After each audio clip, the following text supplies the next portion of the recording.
অ্যাস্ট্রোপামিস তন্ত্র রিসার্চ সেন্টারের জ্যোতিষ শিক্ষক সনাতন ও আধুনিক জ্যোতিষবিদ শ্রী সুব্রত চক্রবর্তী। জ্যোতিষে আস্থা, প্রয়োজনে প্রতিকার, জীবন হবে স্বর্ণালঙ্কার। নমস্কার সকলকে, রবি বাসরীয় শুভেচ্ছা। আমরা জানি দুপুর 2:45 কল্পতরু অনুষ্ঠান, আর কল্পতরু অনুষ্ঠান মানেই জাতীয় সম্মানে সম্মানিত পুরস্কৃত এমন একজন মানুষ আমাদের সাথী হয়ে থাকেন, যিনি কিনা অনেকদিন ধরে কল্পতরু অনুষ্ঠানকে একেবারে অন্যরকম ভাবে সাজিয়েছেন। আরো 5টি অনুষ্ঠান আপনারা সকলেই দেখে থাকেন ঠিকই, কিন্তু এই যে কল্পতরুর প্রতি আপনাদের এতটা টান, এতটা আপনারা অপেক্ষা করে থাকেন, আমরা বারবার করে ফোন পাই যে আজকে হচ্ছে তো লাইভ, আজকে দেখা হচ্ছে তো, সরাসরি কথা বলার কি সুযোগ পাওয়া যাবে। এই যে আপনাদের একটা উৎসাহ কল্পতরুকে নিয়ে, তার অন্যতম কারণ সেই মানুষটি সুব্রত চক্রবর্তী। সুব্রত চক্রবর্তী মানে একটা ভরসার জায়গা, সুব্রত চক্রবর্তী মানে আপনাদের সকলের নির্ভরতার জায়গা। ইতিমধ্যেই তিনি এই খুব কম একটু সময়ের মধ্যে অনেকটা পথ তিনি কিন্তু প্রচুর মানুষের ভালোবাসা সংগ্রহ করেছেন, আর সবটাই হয়েছে আপনারা ভালো আছেন বলে। যখন আপনারা ফোন করেন, বলেন যে কল্পতরু অনুষ্ঠানে, বা ব্যক্তিগতভাবে ফোন করে জানান যে আপনার কাছে আসার পর থেকে জীবনটা যেন আরো অনেকটা সুন্দর করে সাজিয়ে নিতে পেরেছি। এই সাজিয়ে নিতে পারা এই কাজটা কিন্তু অত্যন্ত কঠিন হলেও খুব সুচারুভাবে যিনি করে যাচ্ছেন নিরলস ভাবে, তিনি আর কেউ নন, তিনি শ্রী সুব্রত চক্রবর্তী। আর কল্পতরু অনুষ্ঠান মানে একেবারে বিষয়ভিত্তিক আলোচনা, আপনারা সকলেই জানেন। তাই কল্পতরু অনুষ্ঠানে আজকেও থাকবে বিষয়।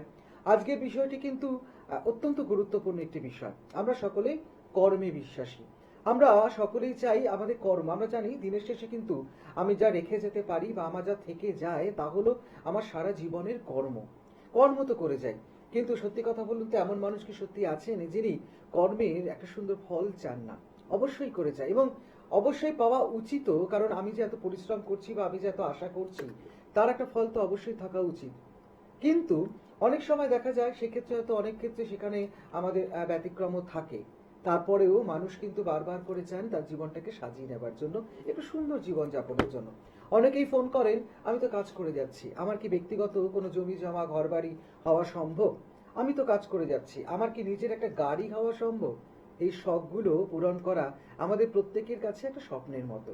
এই স্বপ্ন আমরা দেখতে পারি তখনই যখন সুব্রত চক্রবর্তীর মতো মানুষ আমাদেরকে বাড়তিভাবে একটু সহযোগিতা করেন, যে কোন কোন ক্ষেত্রে আমার কোথায় কোথায় সুবিধে রয়েছে, কোন কোন ক্ষেত্রে আমার কোথায় কোথায় অসুবিধে রয়েছে, সেই অসুবিধাগুলোকে একটু সরিয়ে নিতে পারলেই, তাই তো জ্যোতিষী আস্থা, প্রয়োজনে প্রতিকার, জীবন হবে স্বর্ণালঙ্কার।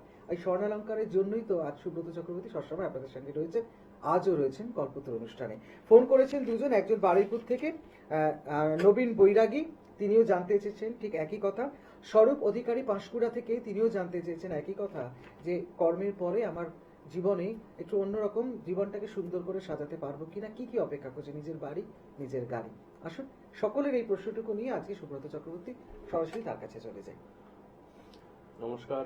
অনুষ্ঠান শুরু প্রথমেই আমার পিতামাতাকে প্রণাম জানাই মা তারার চরণে প্রণাম জানাই সমস্ত বয়োজ্যেষ্ঠ মানুষদের প্রতি, যারা আমার অনুষ্ঠান নিয়মিত দেখে চলেছেন চ্যানেল ভিশনে প্রত্যেক রোববার দিন দুপুর 2:45। এছাড়া অন্য আরেকটি মিডিয়াতে আমাকে লাইভ পেয়ে যান প্রত্যেক সোমবার দিন দুপুর 2:45। এছাড়া প্রত্যেক বৃহস্পতিবার দিন দুপুর 2:30। এই সুন্দর অনুষ্ঠানটা আপনাদের বাড়িতে বসে দেখছেন, বা মোবাইলে দেখছেন, বা ইউটিউব থেকে লাইভ দেখছেন, বা ফেসবুক থেকে লাইভ দেখছেন, ঠিক আমার ক্যামেরার পেছনেই চ্যানেল ভিশনের টেকনিশিয়ান দাদা ভাইরা রয়েছে, তাদেরকে শুভেচ্ছা ভালোবাসা জানাই, চ্যানেল ভিশনের কর্তৃপক্ষ শুভেচ্ছা ভালোবাসা জানাই, এবং আমার সঙ্গে সঞ্চালনায় রয়েছে আবিরদাকে অনেক শুভেচ্ছা এবং ভালোবাসা জানাই। দর্শক বন্ধু, আপনারা প্রত্যেকেই জানেন আমার অনুষ্ঠান মানেই কিন্তু নতুন বিষয় এবং নতুন আলোচনা। তো আজকের বিষয়টা কি আবিরদা অবশ্যই ঘোষণা করেছে। অনেকেই বলেন যে দাদা আমি কর্মজীবনে হয়তো সফলতা পেয়েছি, কিন্তু প্রত্যেকটা মানুষের কর্মজীবনে সফলতা পাওয়ার পরও কিছু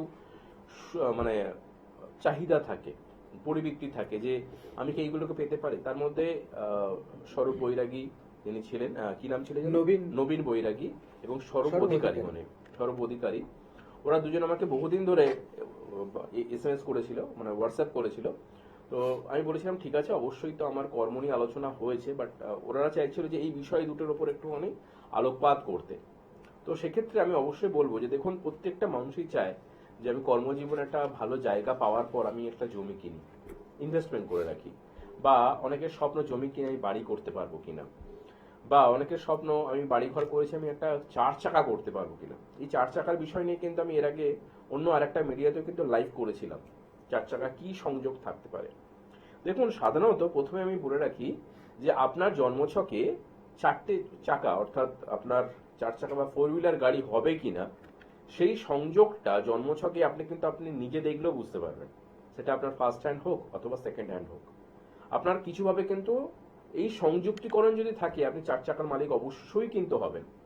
প্রথম যে পয়েন্টটা সেটা হচ্ছে আপনি যদি জন্মছকটাকে ভালো করে খেয়াল করেন যে সেখানে যদি চতুর্থপতি, পঞ্চমপতি এবং নবমপতি, চতুর্থ, পঞ্চম এবং নবমের সঙ্গে যদি সংযুক্তিকরণ হয়ে যায় জন্মছকে কিছুভাবে, এবং জন্মছকে যদি শুক্র এবং রাহু খুব ভালো থাকে, কারণ রাহু হচ্ছে আমাদের অনেক ক্ষেত্রেই কিন্তু প্রাপ্তি ঘটাতে সহায়তা করে। রাহু আমাদের শ্যাডো প্ল্যানেট, কিন্তু রাহু প্রাপ্তি দেয়, অনেক ক্ষেত্রে কিন্তু প্রাপ্তি দিয়ে থাকে। আর শুক্র হচ্ছে লাক্সারিয়াস একটা জীবন, এবং যেহেতু গাড়ি আমাদের একটা পছন্দের জায়গা, খুব মানে অনেকেই বহু পছন্দের জায়গা যে গাড়ি তার একটা শখ জীবনের, তো সেক্ষেত্রে শুক্র কিন্তু জন্মছকে খুব ভালো থাকতে হবে। এই শুক্র, রাহু এবং সেই সঙ্গে হচ্ছে চতুর্থপতি, পঞ্চমপতি এবং নবমপতি যদি সংযুক্তিকরণ হয়ে যায়, আপনার কিন্তু যেই অবস্থায় থাকুক না কেন আপনি কিন্তু একটা গাড়ি কিনতে পারবেন, গাড়ি আপনার হবে। এবং সেখানে যদি একাদশপতি আপনাকে সহায়তা করে, আপনি একটা কেন একাধিক গাড়ির মালিক হতে পারেন। অনেকের ক্ষেত্রে দেখবেন গাড়ি চার চাকা কিনেছে, অনেক শখ আছে, দুটো তিনটে কিন্তু তার গাড়ি রয়েছে, সেখানে কিন্তু একাদশপতির সংযুক্তিকরণ। কিন্তু এখানে একটা সতর্কীকরণ বলে রাখি, বহু মানুষ ক্ষেত্রে কিন্তু চার চাকা করেছে কিন্তু তার লোহা স্যুট করেনি। তার জন্মছকে চতুর্থ, পঞ্চম, নবম তাকে গাড়ি দিয়েছে, শুক্র তাকে গাড়ি দিয়েছে, রাহু তাকে গাড়ি দিয়েছে, কিন্তু জন্মছকে কিছুভাবে দেখতে পাওয়া যায় অন্তর্দশাপতিতে রাহু যদি বৃহস্পতি কানেক্টিভিটি পেয়ে যায়, বা জন্মছকে যদি লগ্ন কিছুভাবে নিচস্থ থাকে বা লগ্নপতি যদি অশুভ অবস্থায় থাকে, আমি অনেক মানুষকে দেখেছি যারা চার চাকা কিনেছে কিন্তু কিনে রাখতে পারেনি, তারা বেঁচে দিয়েছে। অর্থাৎ আপনার ক্ষেত্রে সেই জায়গাটা স্যুট করে। এবং সেই সঙ্গে আরেকটা বিষয়, খুব গুরুত্বপূর্ণ বিষয়, গাড়ি হচ্ছে পুরোপুরি লোহার বিষয় যেহেতু থাকে, বা স্টিল বা লোহা যেটাই হোক, এটা নির্দেশ করে কিন্তু শনি। তাই জন্মছকে শনিকেও কিন্তু খুব ভালো থাকতে হবে। অর্থাৎ আপনি তো চার চাকার মালিক হয়ে গেলেন, কিন্তু সেটাকে রাখা, মেনটেন করা এবং সেটাকে কন্টিনিউ ভাবে চালানো, এটার জন্য কিন্তু অবশ্যই একাদশপতি বা শনিকে খুব ভালো থাকতে হয়। তাই এবং লগ্নকে ভালো থাকতে হয়।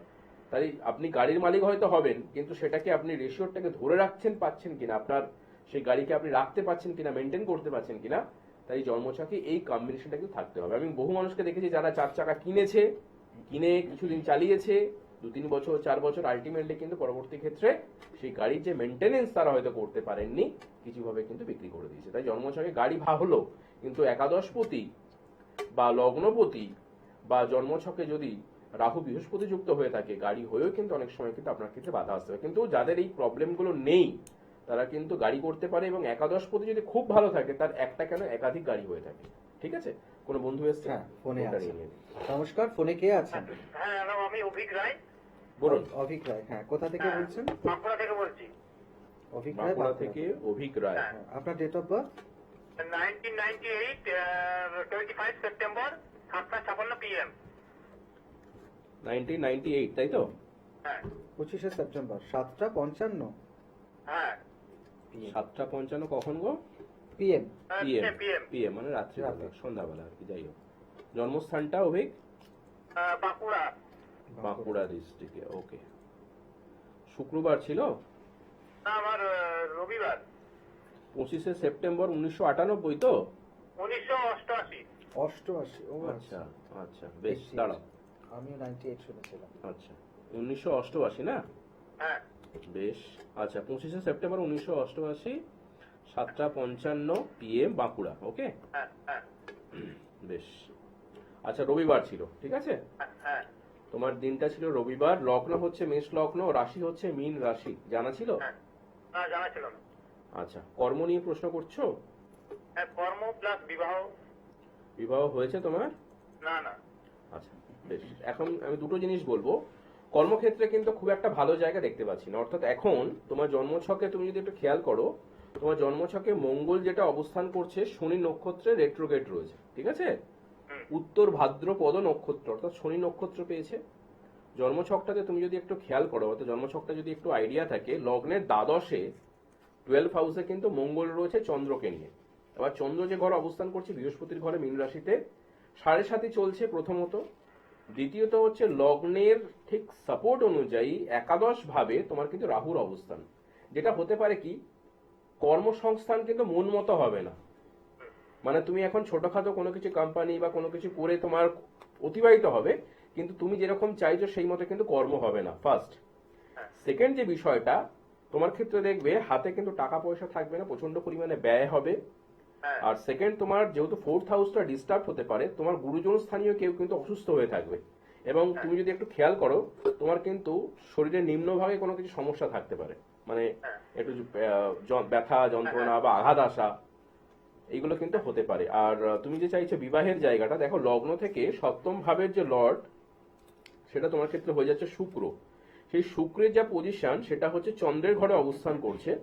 তাহলে তোমার কিন্তু দেখো বিবাহের যেটা বলতে পারি একটু লেট ম্যারেজ, বুঝতে পেরেছো তো? একটু লেট ম্যারেজ হবে, বিবাহ হয়ে যাবে 2026-এর মোটামুটি সেপ্টেম্বর বা অক্টোবর থেকে। আবার কিন্তু বিয়ের একটা যোগ আসবে। মাঝখানে তোমার বিয়ের যোগ কিন্তু দুবার এসেছিল, 2022 সালে একবার এসেছিল, 2023 সালে এসেছিল, 2024-এ ছিল। সেই সময় ক্ষেত্রে তোমার যেহেতু শুক্র একটু ডিস্টার্ব রয়েছে, কারণ জন্মছকে তুমি যদি খেয়াল করো শুক্র বুধের নক্ষত্রে অবস্থান করছে, অবশ্যই ভালো, কিন্তু ব্যাপারটা হচ্ছে যেহেতু শুক্র যে চরণটা পেয়েছে, পদ পেয়েছে, বলে না আমাদের পদ, আমাদের তো 4টে পদ হয়ে থাকে, তো এই তৃতীয় পদ শুক্র সবসময় যদি প্রথম পদ দ্বিতীয় পদ পায় সেটা খুব ভালো, কিন্তু তৃতীয় পদ অনেক সময় ক্ষেত্রে কিন্তু খারাপ নিয়ে আসে। তো সেই ক্ষেত্রে কি হচ্ছে, শুক্রটা একটু ডিস্টার্ব হচ্ছে এবং সম্পূর্ণ চক্র মতে শুক্র একটু ডিস্টার্ব, যার জন্য দেখা যাবে কি তোমার বিয়ের অনেক কথাবার্তা হয়েছে বা কারোর সঙ্গে রিলেশনশিপ ছিল সেখানেও কিছু প্রবলেম হয়েছে, বিয়েটা একটু লেট আছে। তো বিয়ের একটু প্রতিকার প্রতিবিধান করে রাখো। আর কর্মজীবনটাও কিন্তু যেরকম আশানুরূপ তুমি চাইছো সেরকম হচ্ছে না, বুঝতে পারছো তো? মানে আমি সরকারি চাকরিতে বসবো মার্চ মাসে, তো ওটা কি পাস আউট হবে? সমস্যা রয়েছে ভাই। তো ওটা কি কাটাতে হবে, তো কি করতে হবে? যে তোমাকে যেটা করতে হবে, দশম ভাবের একটু প্রতিকার প্রতিবিধান করতে হবে, ঠিক আছে? এর আগে কিছু কাউকে দেখিয়েছিলে? আমি কাউকে দেখাইনি। কি করছো এখন? কি করছো, কি কর্ম কি করছো? কিছু করছো এখন, কাজ বাজ কিছু করছো? আমি টুকটাক ব্যবসা করি। টুকটাক ব্যাপার, যে বললাম যে টুকটাক করেই চলবে, কিন্তু আলটিমেটলি কর্মের জায়গাটা ভাই একটু ডিস্টার্ব রয়েছে, ঠিক আছে? আর 7.5 বিষয়টা কিন্তু যাচ্ছে, তবে এটুকু বলতে পারি মীন রাশির ক্ষেত্রে 2026 কিন্তু খারাপ যাবে না, এবং লগ্ন হচ্ছে মেষ, এই সময়টাকে একটু কাজে লাগাও, যদি পারো একটু ভালো জ্যোতিষীকে দেখাও। সরকারি চাকরি কোনো চান্স আছে? চান্স আছে, অবশ্যই রয়েছে, নেই যে তা নয়, নেই যে তা নয়, কিন্তু যেটা বললাম যে 60-40%, ঠিক আছে? কিন্তু ব্যাপারটা হচ্ছে তোমার যদি একটু বিংশোত্তরিতা দেখো বা তুমি সম্পূর্ণ চক্রম বিশেষ করে করো বা কুবের চক্রমটা, 9th হাউসটা খুব ডিস্টার্ব, ভাগ্যস্থান এবং দশম ভাব। এই জন্য কি হচ্ছে, তুমি এর আগে চেষ্টা বহু করেছো কিন্তু ব্যর্থ হয়েছো, বুঝেছো তো? এরপরেও চাকরির অনেক সুযোগ সুবিধা রয়েছে, তাতে কিন্তু সমস্যা আসবে। দশম ভাবকে যতক্ষণ না গার্ড করছো ততক্ষণ ঠিক হবে না। কর্মজীবন ঠিক না হলে তোমার ওই যে বললাম বিয়েটাও আটকে রয়েছে, বিয়েটাও লেট হচ্ছে। তো এইগুলোকে বললাম, এগুলোকে একটু ঠিক করতে হবে। মিডিয়াতে তো এত কিছু বলা সম্ভব নয়, পারলে একটু আমার সঙ্গে যোগাযোগ করো বা তোমার পছন্দের কোনো ব্যক্তির সঙ্গে যোগাযোগ করতে পারো, করলে এই জায়গাটা যদি একটু সঠিক গাইডলাইন করা যায় ভালো থাকবে। মানে তোমার লাইফে দেখবে সবকিছুই রয়েছে, কোথাও গিয়ে সবকিছু ডিলে হচ্ছে, হ্যাঁ, ডিলে ব্যাপারটা যাতে না হয়। এবং এর ফলে কি হচ্ছে দেখো, চন্দ্র ডিস্টার্ব হয়ে যাচ্ছে, মানসিক চাপ বাড়ছে, পারিবারিক সমস্যা আসতে পারে, মানে মা বাবার একটা প্রেশার থাকে পর্যন্ত, স্বাভাবিক, এটা খুবই স্বাভাবিক। তো এটাকে ঠিক করলে ঠিক হয়ে যাবে, ঠিক আছে ভাই? ভালো থেকো অভিক। অভিকের এই কথা সূত্র ধরে আমরা শুরুতেই বলি না, জ্যোতিষে আস্থা, প্রয়োজনে প্রতিকার, জীবন হবে স্বর্ণালঙ্কার। সত্যি তো তাই, যদি প্রয়োজন হয় তাহলে তো তার প্রতিকার প্রয়োজন অবশ্যই। অভিক একটু যদি সুব্রত চক্রবর্তীর সাথে যোগাযোগ করে নেন, তাহলে যেটুকু অসুবিধা আছে কেটে যেতে পারে তার। এখন একটা দারুণ খবর আপনাদেরকে দেবো, দুর্দান্ত খবর। এটা আগেই বলতে পারতাম, কিন্তু কেন বলিনি, কারণ জানি আপনারা কল্পতরু অনুষ্ঠানে শেষ পর্যন্ত আমাদের সাথে থাকবেন। 26শে জানুয়ারি, এই সেদিন কয়েকদিন আগের কথা বলছি, 26শে জানুয়ারি আবার এইচবিটি থেকে বঙ্গ জ্যোতিষ রত্ন সম্মানে সম্মানিত হলেন শ্রী সুব্রত চক্রবর্তী। আপনারা দেখতে পাচ্ছেন স্ক্রিনে, আমরা সেই ছবি আপনাদের সামনে তুলে ধরেছি। একেবারে 26শে জানুয়ারি আমাদের এইচবিটি একদম মানে টাটকা, এই সেদিনের ঘটনা আর কি, 5-6 দিন আগের কথা।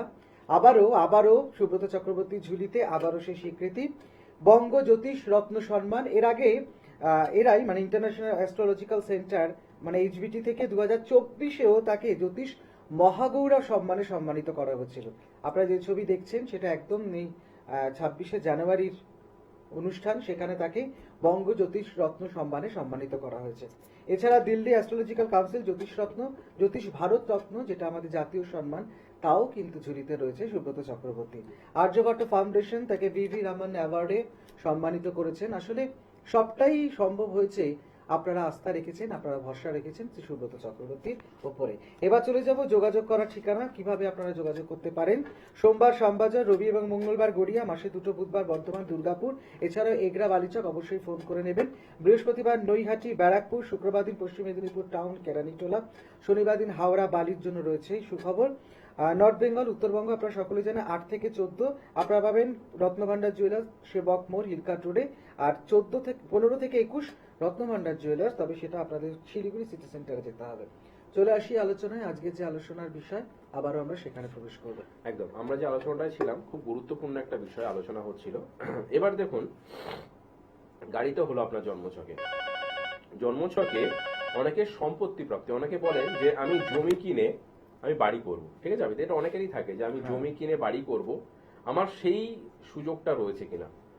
সেই সুযোগটা আপনি যদি হতে পারেন, দেখুন তার জন্য জন্মছকে আপনার বুধ এবং বৃহস্পতি যদি জন্মছকে আপনার কেন্দ্রস্থানে অবস্থান করে বা ত্রিকোণভাবে অবস্থান করে, এবং বিশেষ করে যদি পঞ্চমে বৃহস্পতি এবং বুধ থাকে, পঞ্চমে ভাবে যদি বৃহস্পতি এবং বুধ, আপনি একটু ভালো করে খেয়াল করবেন আপনার জন্মছকে, দেখুন আপনার বৃহস্পতি বুধ পঞ্চম কানেকশনে নেই তো, বা কেন্দ্রপতিতে নেই তো, বা ত্রিকোণপতিতে নেই তো, তাহলে কিন্তু আপনার যে সুযোগটা হতে পারে সেটা আপনি নিজস্ব কিছু করতে পারবেন। আপনি হতে পারেন, আপনি দীর্ঘদিন ভাড়া থেকেছেন, আপনি চাইছেন একটা ফ্ল্যাট কিনবো। আপনি দীর্ঘদিন মানে ভাড়া বাড়িতে কাটিয়েছেন, আপনি চাইছেন একটা জমি কিনেছি কিন্তু বাড়ি করতে পারছি না। সেই সুযোগটা কিন্তু হতে পারে আপনার এই বৃহস্পতি এবং বুধ যদি পঞ্চমে অবস্থান করে, ত্রিকোণে অবস্থান করে, আর ত্রিকোণ মানে লগ্ন, পঞ্চম, নবম, কেন্দ্রতে যদি লগ্ন, চতুর্থ, সপ্তম, দশমে অবস্থান করে, তাহলে কিন্তু এই সুযোগটা আসতে পারে। অবশ্যই কোন সময়টা হতে পারে না, যদি আপনার ক্ষেত্রে এইগুলোর, অর্থাৎ এই যে ত্রিকোণপতি বা কেন্দ্রপতি দশা যায়, বা বৃহস্পতি বা বুধের দশা বা অন্তর্দশা যেতে থাকে, সেই সময় কিন্তু এই সুযোগগুলো কিন্তু আপনার লাইফে আসবে। অর্থাৎ নিজস্ব একটা ফ্ল্যাট আপনি চাইছেন, অনেকের ক্ষেত্রে বারবার ব্যর্থতা হচ্ছে। আবার অনেকে দেখতে পাওয়া যায় যে বহুদিন তারা ভাড়া বাড়িতে কাটিয়ে দিল, হয়তো জমি কিনে রেখে দিয়েছেন, ভাড়া হয়েই থেকে গেছেন সারা জীবন, কিন্তু বাড়ি করতে পারেননি। এই কম্বিনেশন তাকে জমি দিয়েছে কিন্তু বাড়ি করার সুযোগ দেয়নি। কারণ যদি অনেক সময় দেখতে পাওয়া যায় যে বৃহস্পতির ডিগ্রি কম রয়েছে, বা বুধ কিছুভাবে রাহুযুক্ত অবস্থান হয়ে গেছে, বা বৃহস্পতি রাহুযুক্ত হয়ে গেছে, হয়তো আপনাকে জমি কিনিয়েছে বা ফ্ল্যাট দিয়েছে কিন্তু সেটাকে ভোগ করার সুযোগ দেয়নি, তাই সেটাও কিন্তু অনেক জন্মছকে কিন্তু দেখতে পাওয়া যায়। তা আপনার অনেকের স্বপ্ন থাকে যে বাড়ি ঘর করতে পারবো কিনা, জন্মছকটাকে একটু ভালো করে দেখলে সেটা বোঝা যায়। হ্যাঁ, কোনো বন্ধু ফোনে আছে। হ্যাঁ, নমস্কার, কে আছেন ফোনে? হ্যালো, নমস্কার। হ্যাঁ, কে বলছেন? নমস্কার, কে বলছেন? আমি বলছি, অ্যাকচুয়ালি নিট এক্সপিরিয়েন্স, হ্যাঁ হ্যাঁ, হ্যাঁ, আসলে নিট পরীক্ষা দেবো স্যার, আচ্ছা আচ্ছা, নিট পরীক্ষা দেবে, তাই? মেডিকেল কলেজের জন্য এক্সাম দেবো। কে বলছেন? নামটা শুনি আগে, নামটা শুনি। এমডি রোহান। কি নাম? এমডি রোহান। এনডি রোহান। আচ্ছা, বেশ। ডেট অফ বার্থ ডেট জানা অফ আছে? Birth 18 October 2005। 18 অক্টোবর 2005। বেশ। সময়? সময়টা বলুন। সময় ওই ভোরের দিকে, ওই 4টে। ভোরের দিকে। ভোর 4টে, মানে টাইমটা কি কনফার্ম জানা নেই? হ্যাঁ, ওটাই কনফার্ম। আচ্ছা, তুমি কে বলছো? তুমি যার চার্ট তুমি সে নিজেই বলছো কি? আমি নিট নিয়ে পড়তে পারি। না, তুমি যার সম্বন্ধে জানছো তুমি কি সে নিজেই? হ্যাঁ হ্যাঁ হ্যাঁ। বেশ। আচ্ছা, মঙ্গলবার ছিল কি জন্মবারটা? না, সোমবার। সোমবার ছিল, ভোর 4টে, তার মানে 18 অক্টোবর 2005 তো বললে? হ্যাঁ হ্যাঁ। 18 অক্টোবর 2005 ভোর 4টের সময় জন্ম হয়, তাহলে তো 12টার পরে হয়ে গেলে মঙ্গলবার হয়ে যাচ্ছে। যাই হোক, অনেকে সোমবারও বলবে। তোমার লগ্ন জানতে? লগ্ন, কন্যা, রাশি হচ্ছে মেষ, জানতে? না না স্যার, এগুলো কিছু জানা নেই। তুমি জানতে চাইছো তুমি নিটটা কোয়ালিফাই করতে পারবে কিনা, তাই তো? নিট কোয়ালিফাই করতে পারবে কিনা এটাই প্রশ্ন তোমার তো ভাই? হ্যাঁ হ্যাঁ হ্যাঁ। হয়ে যাবে, কোনো অসুবিধা নেই, এক চান্সেই হয়ে যাবে, কোনো অসুবিধা নেই। অবশ্যই কিন্তু নিট কোয়ালিফাই করতে পারবে। বৃহস্পতি খুব ভালো জায়গায় রয়েছে, রবিটা একটু ডাউন, তবে তুমি কোয়ালিফাই করতে পারবে, এক চান্সে কোয়ালিফাইড করতে পারবে এবং কর্মজীবন যথেষ্ট ভালো আছে, ঠিক আছে। আর তোমার ক্ষেত্রে যে বিষয়টা একটুখানি আমি প্রবলেম বুঝতে পারছি, তোমার কিন্তু খুব মাঝে মধ্যে ডিপ্রেশন হয়, খুব টেনশন হয়। হ্যাঁ হ্যাঁ হ্যাঁ ডিপ্রেশনটা হয় না? হ্যাঁ ডিপ্রেশন এটার জন্য তুমি একটু প্রাণায়াম বা একটুখানি মেডিটেশন, ধ্যান, এটাকে প্র্যাকটিস করো। আলাদা তোমার কিছু রেমেডিয়াল প্রয়োজন নেই, তবে তোমার নিট কোয়ালিফাই হয়ে যাবে। তোমার যে দশা অন্তর্দশা যাচ্ছে না, খুবই ভালো, ওটা নিয়ে টেনশন নেওয়ার কিছু নেই। তুমি মন দিয়ে পড়াশোনা করো আর একটু ধ্যান প্র্যাকটিস করো, হ্যাঁ, মেডিটেশন করো, ওকে। মেডিটেশন বা ধ্যান বা কিছু প্রাণায়াম বা কিছু এক্সারসাইজের সঙ্গে যুক্ত থেকো। তোমার মনের একটা অস্থিরতা রয়েছে প্রচন্ড পরিমাণে, চন্দ্রটা একটু ডিস্টার্ব, তবে প্রতিকার প্রয়োজন নাই, বলছি না যে চন্দ্র ডিস্টার্ব মানে প্রতিকার নিতে হবে, তবে একটু এইগুলোকে প্র্যাকটিস করো। নিট কোয়ালিফাই তুমি করছো, ঠিক আছে, এবং কর্মজীবন তোমার যথেষ্ট ভালো হবে। ভালো থেকো, ঠিক আছে, থ্যাংক ইউ। ওয়েলকাম। সত্যি মানে কত রকম টেনশনও থাকে মানুষের, পড়াশোনা একদম, করতে একদম। সবই করছি। তাহলে আমরা আশা করবো সকলেরই বাড়ি গাড়ি হয়ে যাওয়ার সুযোগ থাকবে আর কি, টেনশন মুক্ত হতে না পারবে। দেখো রাবিদা, হ্যাঁ। প্রথম কথা হচ্ছে বাড়ি গাড়ি প্রত্যেকে তো সবাই চায়, তাই না? একদম। প্রত্যেকটা মানুষই চায় যে আমার নিজস্ব বাড়ি হোক, গাড়ি হোক, কিন্তু জন্মছকে আপনাকে সাপোর্ট দিতে হবে। আমরা প্রত্যেকটা মানুষকে সবসময় একটা কথাই বলবো, আপনি আপনার কর্ম করে যান, কিন্তু কিছু ক্ষেত্রে যদি মনে হয় যে কর্ম সম্পাদন করতে গিয়ে কিছু সমস্যা আসছে, তার জন্য কিন্তু কিছু প্রতিকার প্রতিবিধান আপনার ক্ষেত্রে প্রয়োজন। যেটা যে বললাম যে অনেক সময় দেখতে পাওয়া যায় আপনার সম্পত্তি প্রাপ্তি হচ্ছে, সম্পত্তি হয়েছে, কিন্তু সেটাকে আপনি ইউজ করতে পারলেন না। এই যে ইউজ করতে পারলেন না, সাধারণত এই কম্বিনেশন গুলো কিন্তু থাকলে অনেক সময় দেখতে পাওয়া যায় যে বুধ খুব ভালো জন্মছকে, বৃহস্পতি খুব ভালো, সে কেন্দ্রপতি বা ত্রিকোণপতি অবস্থায় রয়েছে, কিন্তু আপনাকে বাড়ি করার সুযোগ দিল, ফ্ল্যাটও করে ফেললেন, কিন্তু বললাম যে ওটাকে ভোগ করা, ওটাকে মানে মেনটেনেন্স করা, সেই বিষয়টা কিন্তু খুব ইম্পর্টেন্ট জায়গা। আমি কতদিন সেটাকে রাখতে পারছি। আমি বহু মানুষকে এরকম দেখেছি যে আমার কাছে চেম্বারেও এসছেন, আমি জমি কিনে রেখেছি কিন্তু আমি এখনো বাড়ি করতে পারলাম না, আমার ভাড়া, সারাটা জীবন ভাড়াতেই কেটে গেল। জন্মছকে দেখতে পাওয়া যায় যে বৃহস্পতি হয়তো বুধ পঞ্চমের বা কেন্দ্রপতি কম্বিনেশনে রয়েছে, কিন্তু রাহু কম্বিনেশন রয়েছে, রাহু কম্বিনেশন কখনোই করতে দেবে না। আবার অনেক সময় কিন্তু রাহু প্রাপ্তি ঘটায়, কিন্তু রাহু প্রাপ্তি ঘটায় তার অবস্থান অনুযায়ী। রাহুর যদি কম্বিনেশন আপনার বিশেষ করে চতুর্থ, পঞ্চম বা নবমে থাকে, বা শুক্রের সঙ্গে কম্বিনেশন তৈরি হয়, তাহলে কিন্তু সেটাকে প্রাপ্তিটাকে ঘটিয়ে দেয়, কিন্তু প্রাপ্ত ঘটানোর পর আপনার একাদশপতিকে ভালো থাকতে হবে। যে কোনো প্রাপ্তিতে আপনাকে কিন্তু রাহু থাকতে হবে, রাহু প্রাপ্তি ঘটায়। রাহু খারাপ গ্রহ সেটা নয়, কিছু ক্ষেত্রে নেগেটিভ প্ল্যানেট, ওই যে বললাম তার অবস্থান অনুযায়ী খারাপ হয়ে থাকে, কিন্তু রাহু মানুষের জীবনে কিন্তু প্রাপ্তি ঘটায়। আপনার জীবনে প্রাপ্তি হবে কিনা, এটা হবে কিনা, আপনাকে কিন্তু প্রাপ্তি ঘটাবে আপনার রাহু। তাই জন্মছকটাই কিন্তু ভালো করে বিচার বিশ্লেষণ করাটা অত্যন্ত জরুরি রয়েছে। আমি সাধারণত আরেকটা বিষয় বলে নিই যে কর্মভাবা কুবেরচক্রমের ক্ষেত্রে বহু ক্ষেত্রে দেখতে পাওয়া যায় যে বৃহস্পতি কারো স্বক্ষেত্রগত রয়েছে, অর্থাৎ নিজস্ব ক্ষেত্রে অবস্থান করছে, বা বৃহস্পতি বর্গোত্তম রয়েছে। এটাও কিন্তু উৎকৃষ্ট মানুষের একটা জীবনধারার কিন্তু লক্ষ্য বহন করে, অর্থাৎ সে মানুষ কিন্তু খুব এস্টাবলিশড হয়, তার একটা নিজস্ব লাইফস্টাইল থাকে, একটা পরিচিতি থাকে। বর্গোত্তম বৃহস্পতি তার ক্ষেত্রে কিন্তু ভালো, এবং স্বক্ষেত্র বৃহস্পতি খুব ভালো পজিশন দেয়। আবার অনেক ক্ষেত্রে দেখতে পাওয়া যায় যে বর্গোত্তম বৃহস্পতি রয়েছে, আবার বৃহস্পতি নিজস্ব ক্ষেত্রে অবস্থান করছে, বৃহস্পতির পজিশন খুব ভালো। আপনার হস্তরেখাতে বৃহস্পতির যে মাউন্ট রয়েছে, আমরা প্রত্যেকে জানি যে বৃহস্পতির মাউন্ট কি, যে এই পজিশনের যে জায়গাটা রয়েছে, আমরা এইটাকে বৃহস্পতির ক্ষেত্র হিসাবে দেখি। এই ক্ষেত্রটাও ভালো অনেকের ক্ষেত্রে, কিন্তু ক্ষেত্রের ক্ষেত্রে যদি দেখতে পাওয়া যায় ক্রস চলে আসে, অর্থাৎ আপনি যদি হাতে কারো খেয়াল করেন, এই বৃহস্পতির যে ক্ষেত্র রয়েছে, এই বৃহস্পতির ঠিক এই জায়গাটা, আপনাদের যে তর্জনী যে আঙুলটা বলা হয়, এই ক্ষেত্রের ক্ষেত্রে কারো ক্ষেত্রে ক্রস রয়েছে বা মাউন্ট নিচস্থ হয়ে রয়েছে, অনেকে তাদের লাইফে কিন্তু স্ট্রাগল আসে প্রচন্ড পরিমাণে, খুব স্ট্রাগল আসে। আপনি একটু খেয়াল করবেন যে লাইফে আপনি যেভাবে খাটছেন, যে অনুপাতে খাটছেন, সেইভাবে কিন্তু সেই সম্মাননা আপনি কিন্তু অনেক সময় পাবেন না। মাউন্টটাও কিন্তু ভালো করে খেয়াল রাখতে হবে। এবং জন্মছকে আপনার বৃহস্পতি কিছুভাবে যদি দুস্থানগত হয়ে থাকে, 6-8-12 কম্বিনেশনে থাকে, বৃহস্পতি কিছুভাবে যদি শুক্র দ্বারা পীড়িত হয়ে যায়, বৃহস্পতি যদি রাহু দ্বারা পীড়িত হয়ে যায়, তাহলে কি হতে পারে, আপনার যেটা প্রাপ্তি, সেই প্রাপ্তি কিন্তু কখনোই ঘটবে না। আপনি জীবনে খেটে যাবেন, প্রাপ্তি কিন্তু ঘটবে না। তাই আপনার জীবনে বহু মানুষের অনেক ক্ষেত্রে দেখেছি যে সারা জীবন খেটে গেল, কিন্তু আলটিমেটলি প্রাপ্তি হলো না। আবার কিছু মানুষ আছে যারা হয়তো সবকিছু পেয়েও ভোগ করে যায়। তো সেক্ষেত্রে আমি অনেক সময় মনে করি আপনি যে খাটছেন, খেটে পাওয়ার পর যে আপনার যে প্রাপ্তি, তার একটা আনন্দ, আর পৈতৃকগতভাবে যে প্রাপ্তি, দুটোই প্রাপ্তি, কিন্তু এই প্রাপ্তির মধ্যে আনন্দটা দরকার। তো সেক্ষেত্রে জন্মছকটাকে বিচার্য ভালো করে করতে হবে যে আপনার জন্মছকে বাড়ি রয়েছে কিনা, গাড়ি রয়েছে কিনা। সেই বাড়ি গাড়ি তো হয়ে গেল, সেটাকে আপনি কতদিন ধরে রাখতে পারছেন, কারণ এটাও একটা কিন্তু গুরুত্বপূর্ণ বিষয়। তাই জন্মছকটাকে ভালো করে কিন্তু বিচার বিশ্লেষণ করতে হবে। আর একটা ঘোষণা আমি বারবার করে দিচ্ছি, এরকম সুন্দর অনুষ্ঠান যদি আপনারা দেখতে চান তাহলে সেক্ষেত্রে কিন্তু অবশ্যই আমাকে হোয়াটসঅ্যাপ করুন বা মেল করতে পারেন। আর যদি কোনো কিছু সমস্যা থাকে, আমি বলছি না যে আমার কাছেই আসতে হবে, যদি প্রয়োজন মনে হয় আপনাকে আমি সাহায্য করতে পারি। কিছু জায়গাকে সঠিকভাবে বিচার বিশ্লেষণ এবং সেটাকে বিশ্লেষণ করা, তার সঠিক গাইডলাইন আপনাকে কিন্তু আপনার ভাগ্যকে অনেক ক্ষেত্রেই কিন্তু চেঞ্জ করতে পারে। সত্যি কল্পতরু অনুষ্ঠানের মধ্যে দিয়ে কত কিছু আমরা জানতে পারছি। সকলে খুব ভালো থাকবেন, সকলের মনের আশা পূর্ণ হোক। সুব্রত চক্রবর্তীর হাত ধরে আপনারা সকলে ভালো থাকুন। আজকের জন্য এতটুকুই। নমস্কার। সবাই ভালো থাকবেন। নমস্কার।